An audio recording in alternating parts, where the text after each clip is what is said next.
Hello, I'm Jonasz Rawiński and this is Military Mind. Armed conflicts, defense and security, land, sea and air. We've got you covered. Overnight, Russia launched 147 drones at several Ukrainian cities. In the aftermath, according to the Ukrainian state energy company Ukrenergo, emergency power cuts have been introduced across Ukraine due to the Russians targeting energy facilities across the country. Now, the cuts primarily affected industry and businesses. As a result of Russian attacks, Kherson has been left partially without power, according to the city's military administration. In the Dnipro region, the city of Marganets came under artillery fire, leaving 4 people wounded, one seriously enough to require hospitalization. Meanwhile, overnight, Ukraine hit several Russian cities. In the Krasnodar region, authorities reported a drone attack which left 2 residents wounded. In Slaviansk-on-Kubань, UAV debris fell on private residential buildings, sending 1 person to the hospital. Telegram channels have reported that the target of the strike was apparently the Ilsky oil refinery. A fire broke out in the area following the explosions, and the blaze is currently being extinguished. Now, on the front line, Ukrainian forces have recaptured the village of Piszczane to the southwest of Pakrovsk, according to military officials, amid growing signs that Russia's advance is slowing down. Russian progress in Ukraine has stalled, with the high rate of Russian casualties having a demoralizing effect on combat units, according to Russian bloggers.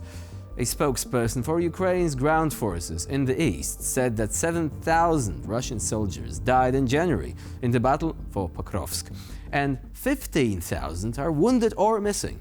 Moving on now to the Middle East, the Israeli Air Force overnight carried out strikes on multiple Hezbollah sites in Lebanon, the sites in question being home to rocket launchers and weapons stores, according to the Israeli military.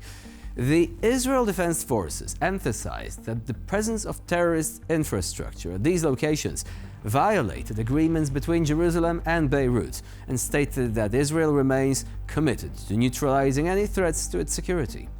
As a result of the Israeli bombing on the outskirts of the town of Kfar Shuba in the morning, 2 residents were wounded, according to the local media. Now, in our first clip of the day, you'll be able to witness Ukrainian territorial defense fighters successfully storming a power substation where a group of Russian infantry took cover. The operation, which resulted in the complete elimination of Russian forces, took place in Toretsk, in the Donetsk region. This footage captures the precision and coordination of Ukraine's territorial defense forces, who continue to play a crucial role in frontline operations. Their adaptability and tactical execution have proven vital in urban combat scenarios, where clearing fortified positions requires speed, teamwork, and firepower. Toretsk has been a hotspot of intense battles, with Ukrainian forces defending and reclaiming key infrastructure from Russian troops. The use of industrial zones as defensive strongholds has become a common tactic in this war, making operations like this even more challenging. Прицілився.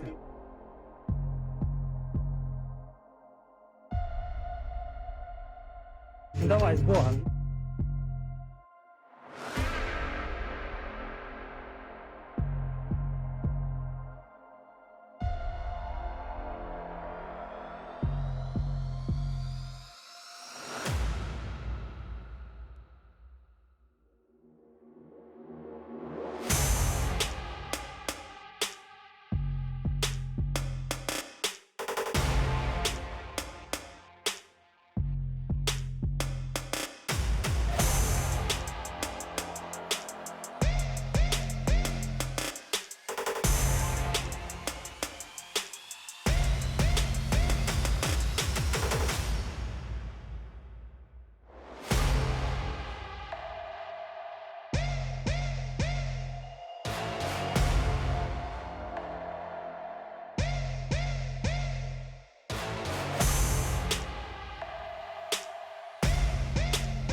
Я тут.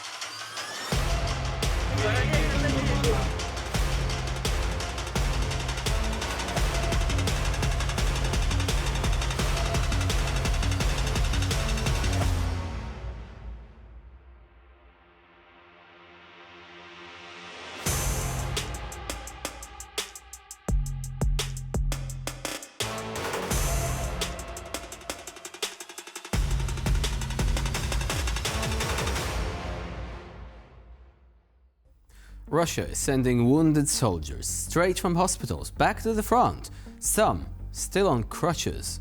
These so-called cripple battalions are sent into combat despite being barely able to walk, making them easy targets for Ukrainian drone operators and snipers.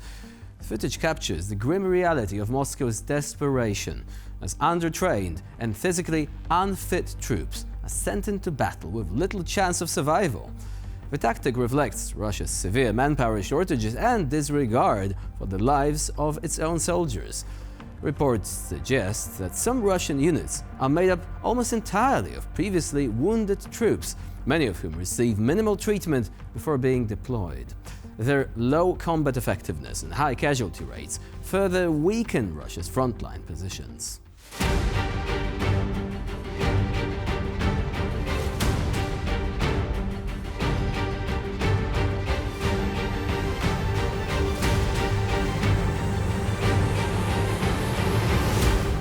And we closed this episode with footage showing the destruction of a Russian armored convoy flying Soviet flags of all things, which attempted a morning attack on Ukrainian positions near Nikolske in the Kursk region. The failed push resulted in several enemy vehicles being destroyed before they could reach their targets. The presence of Soviet Union flags highlights Russia's continued use of Soviet-era symbolism in this invasion. But history actually repeats itself, as with previous failed offensives. This one ended in chaos and destruction. Ukrainian forces, using precision strike and drone reconnaissance, neutralized the threat before it could gain any ground. The Kursk region, although Russian territory, has increasingly become a battleground as Ukraine's deep strikes have targeted enemy logistics, command centers, and armored columns moving toward the border.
Well, that sure is an effective way of saying goodbye, Lenin.